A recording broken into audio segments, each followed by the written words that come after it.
This video is my reaction to the Ravens' 23-16 win in Week 11 in Cleveland. Just the wildest of games for a lot of reasons. Baltimore somehow pulled out a win on a day that simultaneously seems extremely likely that they would do so, and then improbable in another light.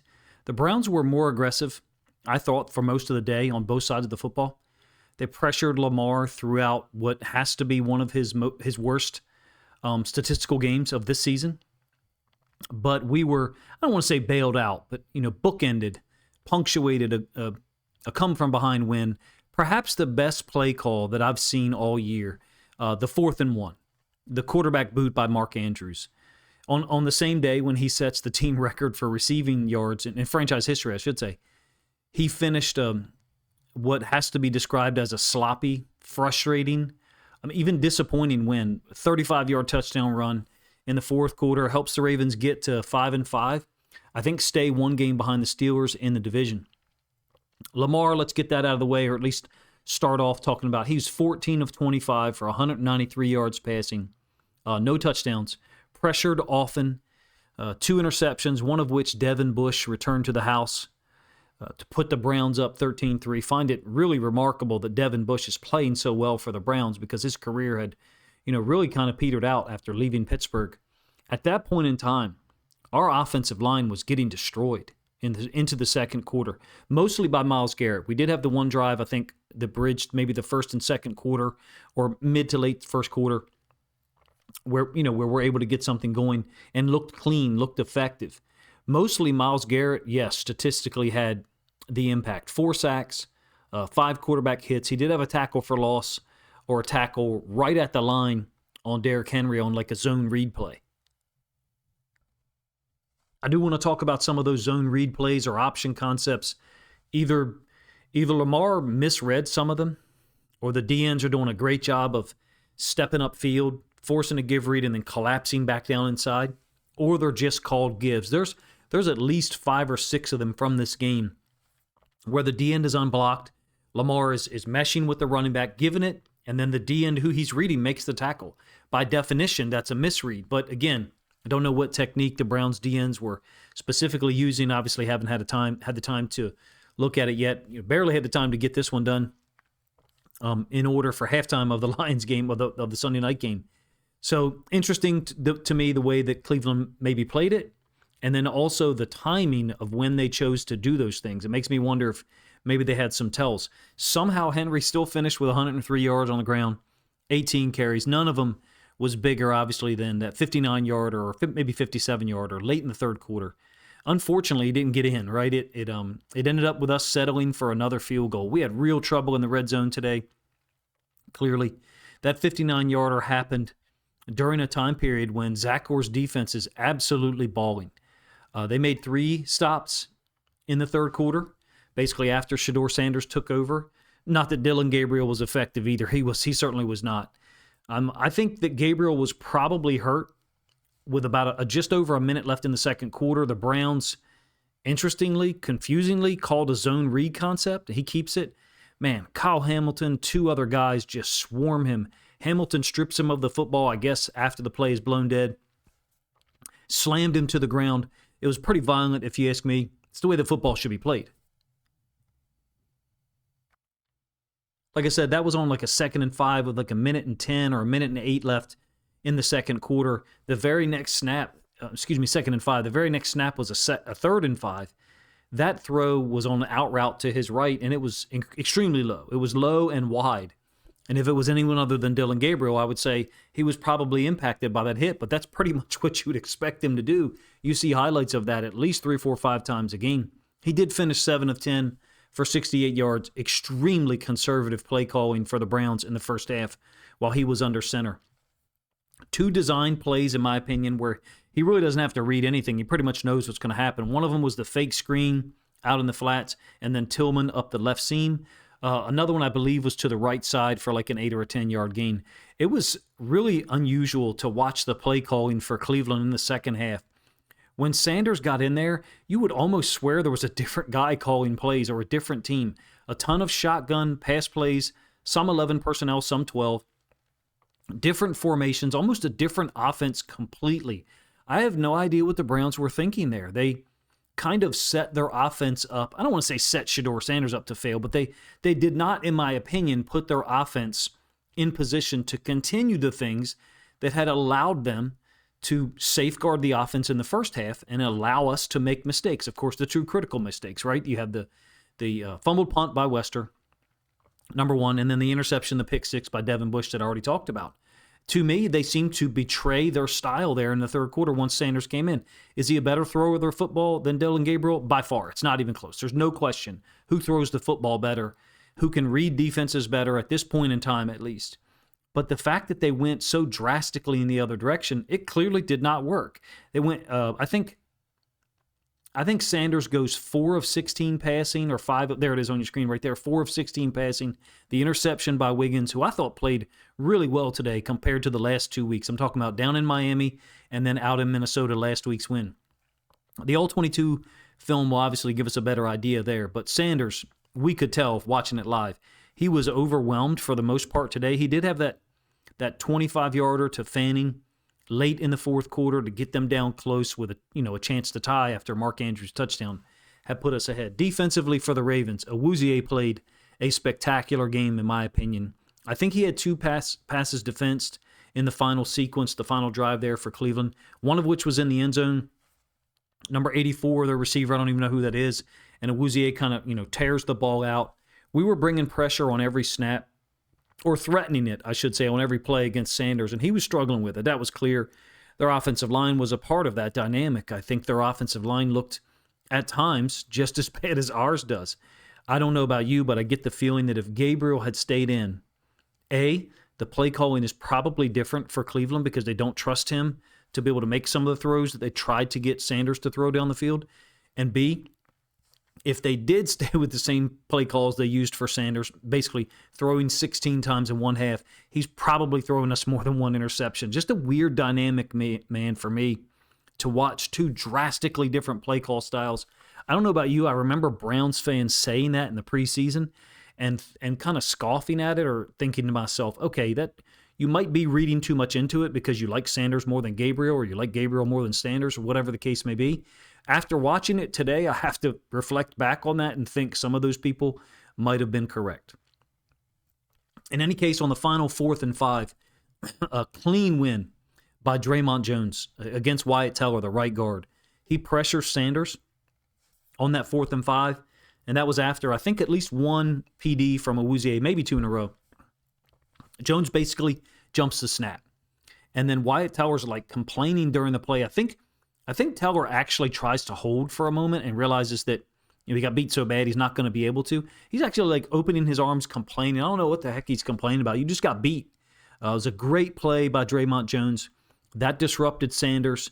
And then by the time he's able to get the ball over to Roquan Smith, or over to a tight end, I think Roquan Smith is there, get the final PD. I don't know if Roquan's technically given an actual PD on the play. He should be, in my opinion.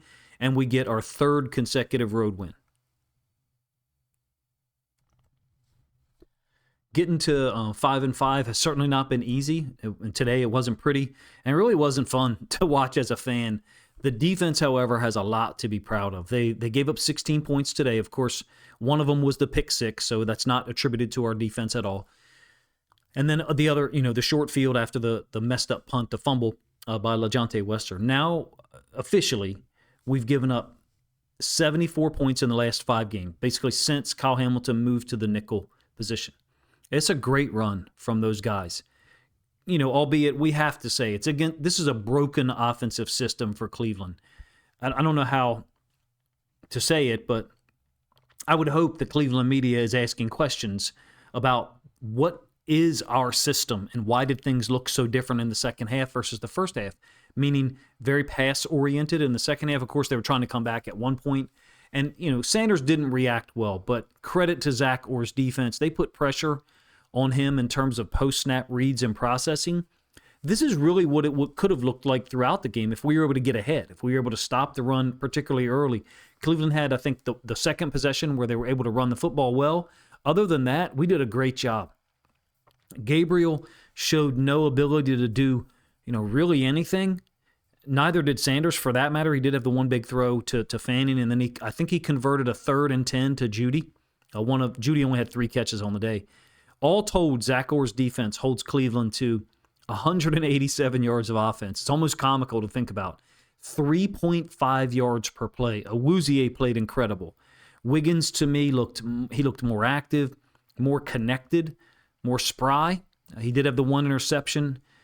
But even in the limited times he was targeted, the ball was thrown near him. I thought he was sharp, and in my opinion, when the quarterbacks looked to his side of the field, they kind of moved off the read quick. That usually tells me that the guy's in good position. We did miss some tackles, and that's got to be talked about, or at least mentioned in this reaction video and others, but also in some film study stuff this week. Hamilton had at least 2. He played a ton of snaps, but the one was a critical play. It's a 3rd and 7, maybe 3rd and 8.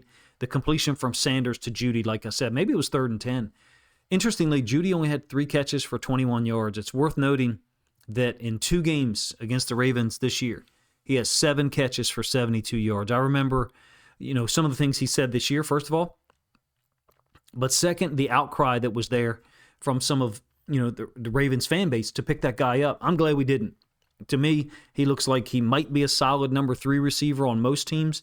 Their usage in Cleveland, in my opinion, far exceeds his talent, at least against the better defenses, which at this point, the last 5 weeks, we have been. The Browns' run game did get off to a good start against our nickel defense, clearly. They had, on their second drive, they had runs of 13, 12, and 7 yards from Judkins, and then the 19-yarder from Dylan Sampson, who I think evaded a tackle from Starks out in space. They had that 6-3 lead. When we take possession, and Lamar's first interception was dropped by Mitchell. I mean, the throw looks slightly high to me, but it's catchable. I really don't kind of care whose fault it is. I'm not into that. Lamar's fault, Mitchell's fault. I think Lamar could put the ball in a better place. I think Mitchell could catch that football. As it stands, it's tipped up in the air. Devin Bush takes it to the house, and they're up 13-3. Look, last week against the Vikings, we had 2 or maybe 3 balls thrown. They got tipped and ended up in space. It happened again later on. So there's something to be said there. I'm not sure if it's sidearm delivery stuff by Lamar. I have no idea if it's a lower trajectory. We fought back out of that hole 13-3. We responded with a touchdown. I do want to pause here and kind of talk about Lamar's play and perhaps the factors that led to it and just some of my observations on it. It's not the first time that Lamar's played below his standards against the Browns. He's performed poorly there against their fast physical style before. I think it was 2021 at home. Maybe it was 22, but I think 21. He had 3 or maybe even 4 interceptions that night. We ended up winning the game. I'm not sure that we can sit here and totally discount or eliminate Lamar just played bad. That could be the case. There's one throw early on to Zay Flowers. I think Lamar kind of thinks Flowers is going to sit to the outside a little more. Flowers kind of brings it in. That's the first time when I thought, okay, they don't seem to be on the same page. I didn't see Lamar with poor throws down the field. The one to Tylan Wallace late in the game on a 3rd down, I think it's when we're down 13-10 and they go 0 blitz. They're obviously bringing pressure, trying to get the ball out of his hands. I think he puts the ball in a location for Tylan Wallace to perhaps make a play. It's arguable that there's interference on that from Denzel Ward. I'm comfortable with it not being called as long as they don't call the same stuff on us. But to me, it looked like Ward kind of just grabbed the hands and pulled him down. Obviously didn't turn his helmet at all to make a play on the ball. But in any case, I'm not surprised here that when our offensive line is getting handled in pass pro, that we see his worst game of 2025. I think those things could be related. Myles Garrett had his way with everybody, right? He's a great player, amazing talent. He had 5 of their 7 quarterback hits. But other guys got pressure. Mike Hall, Malik Collins, they were disruptive at times. I really don't have a sense of which guy or guys I would say played poorly throughout. Stanley had some losses. Voorhees I saw get pushed back into Lamar's lap one time on a throw over the middle intended for Hopkins. Falele, I'm not exactly sure about, but thought there was obvious pressure off the right side a couple of times by other guys not named Myles Garrett. And then Rosengarten, he got swatted like a child early. I think it was the first sack by Garrett. He's also the guy that caused the pocket to get collapsed on Lamar's second interception. It seems to me Rosengarten's getting pushed back into the path of Lamar's throw. Maybe it was Falele there, but I don't think so. Memory serves that it was Rosengarten. I really don't care. We're not being coached well there. We don't have requisite talent to overcome the poor coaching. George Warhop isn't good enough. He's not doing a good enough job. Those guys continue to make excuses for every single player because they want to retain their job. Talking about George Warhop and John Harbaugh. I think we can see the link between the offensive line performance and Lamar's ability to get the football downfield at all. He was able to escape some. He had 2 in the second half, one of which to Flowers was important. I think that's the drive where we get a field goal to get within 13-10, but I could be wrong. We still were only 5 of 13 on third downs. And then we had the critical fourth down conversion, obviously, the aforementioned touchdown run by Andrews that puts us up 23-16. I don't have any reason to think that Harbaugh made that call. Unless, at this point in the press conference, he's already talked about it. You can rest assured that if Harbaugh made that call, he'll let us know. But if you watch Monken celebrate, you can kind of tell, in my opinion. It's a beautiful play. Last week, we ran the fake tush push and tossed it to Lamar on a third down against the Vikings, and Lamar got it. It's that drive where Rashad Bateman gets hurt on a hip drop tackle by Isaiah Rodgers, whatever. And then this week, we kind of build off of that. Really cool, man. Lamar and Henry go to the left, basically faking a toss to that way. And then Ricard peels out in the other direction to get in front of Andrews. Gutsy play call. Almost hilarious, to be honest with you. I was laughing on the run. I wasn't laughing when Henry broke on the 59-yarder because I wanted to see him score for a lot of reasons. Number one, to make a statement against their defense. I'm talking about Derrick Henry. Also for him, Henry, to be able to bust something loose, which I still think he can do. But this situation, I think it's like 2:40 left when the ball snapped on the 4th and 1. I didn't know what to expect. To me, it was too long to run the tight end sneak, tush push, wedge, whatever you want to call it. And I thought, I just didn't think we were going to run the toss again with Lamar. And it's great, man. We run Henry and Lamar to the left. That's where Garrett is. That's what makes this brilliant, if you ask me. We set up the look for the toss last week, 7 days ago. And if you watch one of their second-level defenders, I believe it was an inside linebacker, I'm not sure who, goes with Lamar and Henry to our left, his right. If you go look at the play again, Garrett is to our left. Just perfection, if you ask me, on a moment of clarity on a day that was sloppy. And we sometimes, I think, lacked energy. We didn't look like we brought the same energy and fight that the Cleveland Browns did early on. I'm uncomfortable admitting that as a Ravens fan because when you watch the game, if you're trying to just be intellectually honest, man, they're outplaying us. They're outplaying us for 2 quarters. Our defense really turned things up after, I believe it's that second possession, when Cleveland kind of had some success running the football. Thereafter, Zach Orr and those guys really shut things down. It's kind of tough to encapsulate things until the All-22 film comes out. To refer to Lamar's stats, though, the reality is in 2025, even though the touchdowns to interceptions are great before today, he's had 1 game over 225 yards rushing in 2025.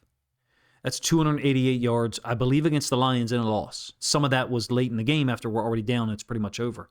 I'm not surprised at his performance today, not from that standpoint, not that I expect him to play poorly, but that we're dealing with an uphill grind against that defensive front, against that defensive line. Like I said, Garrett had 5 of their 7 quarterback hits. I don't have any idea on pressures. I really don't even trust a lot of the people who put out pressures because it often seems like fans of a team are releasing stats on someone's pressures. And to me, it's just seems like there's an area for expansion of what reality actually displayed with the film. So I have no idea what a pressure even is. I just know that like Draymond Jones had one on the last play, last defensive snap, number 1. Number 2, Cleveland, 4-man rush schemes. They're getting pressure. Lamar had to get rid of the ball quick. I mean, really quick. He's like at the top of his drop, and the ball is almost, it's coming out. And then still, he's getting hit just after the ball is out or right. It seems obvious to me, and maybe it's not to you, and that's okay. If you don't have the same level of concern I do, I mean, we're talking about maybe 15 months of this at this time, maybe 14 months. or we've been talking about this, or I have.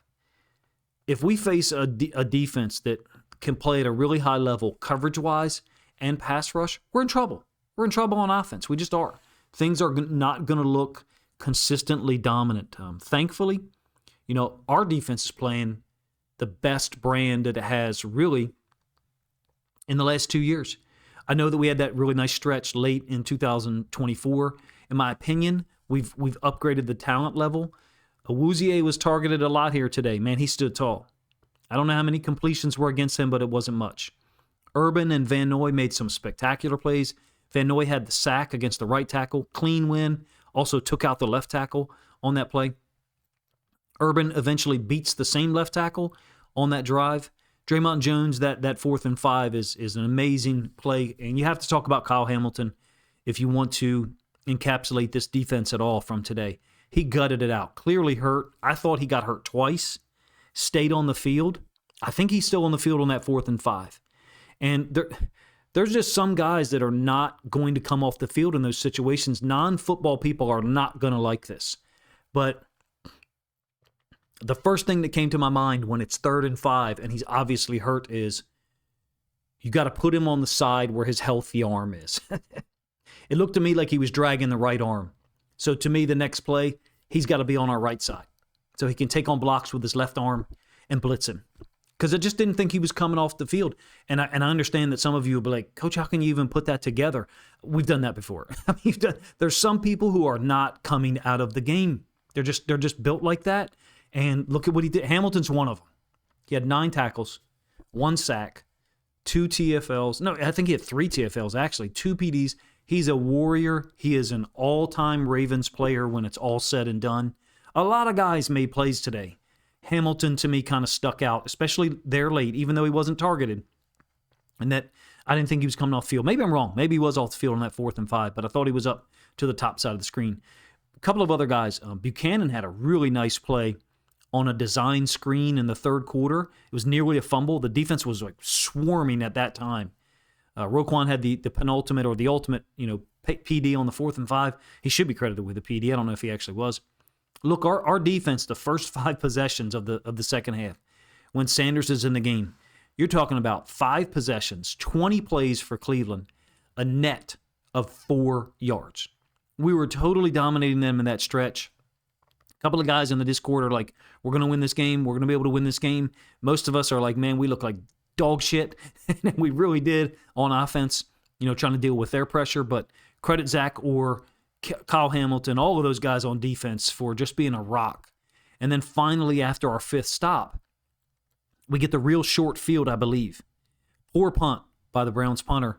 And then the 35-yard, I don't know what to call it. It looks to me like a boot play. There's the fake toss off of it. Last week I called the toss to Lamar, the tush-push toss. I did a video on it. I'll try to link it up here in the description if you're interested in checking it out. I guess this one would be tush-push boot. He's booting off of it. Just an amazing play, amazing moment that, put us over the top.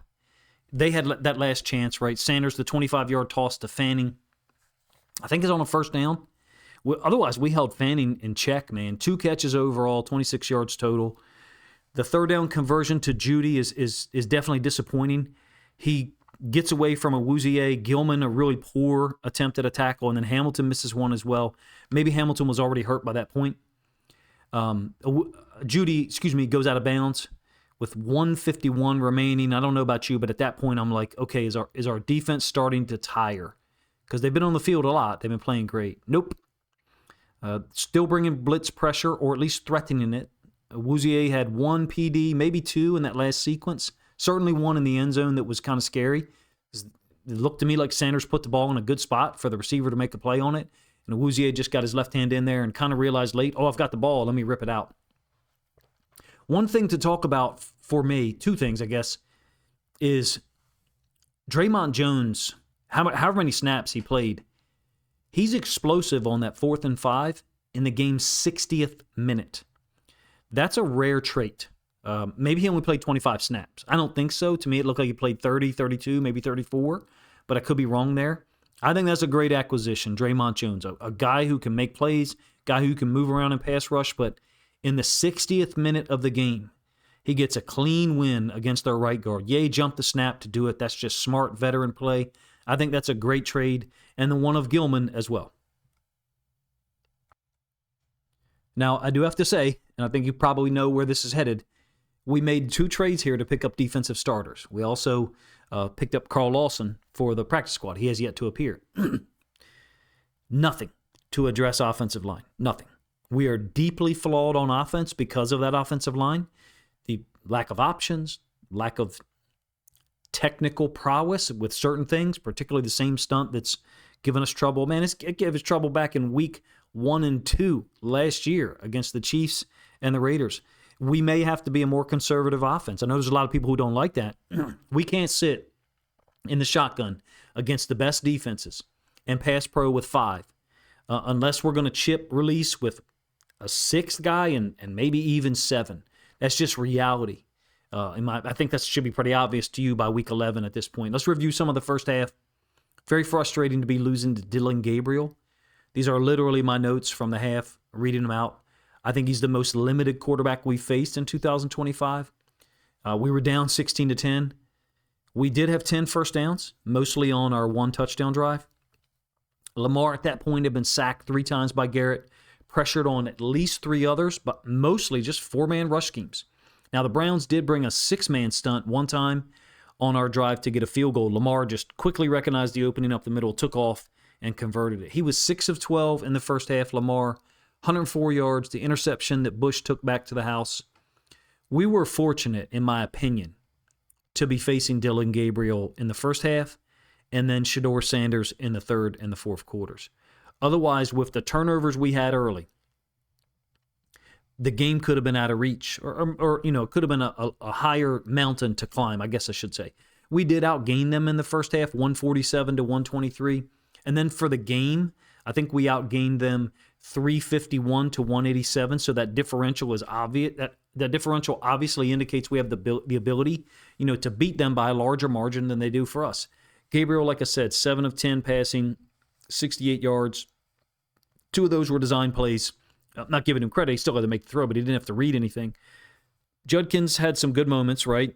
The run game to the 30-minute mark for Cleveland had 62 yards on 15 carries. My notes were at halftime that if that's all they're going to be able to do is get to 120 some yards or whatever, 124 on 30 carries, that we're going to have an opportunity to win this game because they weren't getting enough big runs after that second drive, that second flurry, right? I don't know about you, but there did come to be a point in time in the first half where I thought, I'm not sure we're going to win this football game. Maybe it was when Hummel jumps off sides and they get the ball back, right? That one wasn't a turnover, but it functions as one because we could have doubled up there, meaning we could have got the ball earlier in the second quarter or with more time left in the second quarter, and then we get the ball to start the third. But I have to read this out. It's how negative I was at halftime. Let's be honest. Can you imagine that we're going to go down with 2 minutes or 2.5 minutes left in the second quarter and complete enough passes while somehow holding down Myles Garrett? It just seems out of the realm of possibility to me that we would do that, as good as he is and as poor as our pass pro was. Talent, scheme, coaching, and probably tactical choices, in my opinion. I don't know that we chipped him and wore him down enough to he's a huge engine, big guy. Plays extremely hard. He also lines up a little wider than most people, so he's got a little bit longer to go, but that works out in his benefit on a snap-by-snap, on an individual snap, I should say. But I think we could have, chipped him a little more, maybe been a little bit more strategic with trying to mitigate his special talents.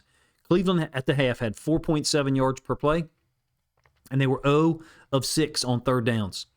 The special teams play, obviously, the pick 6 to on the screen to Mitchell was a huge difference.